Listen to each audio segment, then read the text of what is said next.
Good job! You did it! Picture. One more. Yan. Uy, mali, magayon na siya. Nawala yung line mo, Vic. Fashion in there. Oh my God. Alat lang, bawal po magdigdi ang mga babae. At sana po.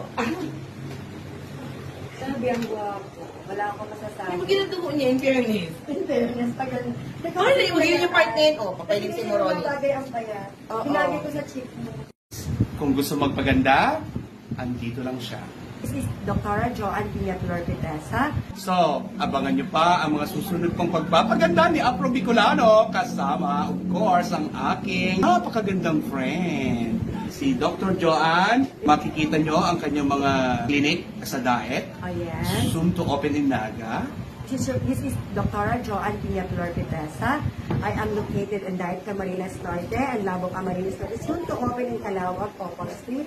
At makakasama natin sa journey natin ito si Afro Bicolano. Ayan. Next, tatanggalin naman natin yung mga excess fats niya. Mag-botox tayo. Probably next week yan or this coming week sa 28. Abangan! Peace and love. Okay. Dr. Joanne Piña-Flor Pitesa mo. So, papaalam po kami at nag-iiwan sa inyo na Peace and love. Okay, hindi ako marunong mag-vlog. Sorry.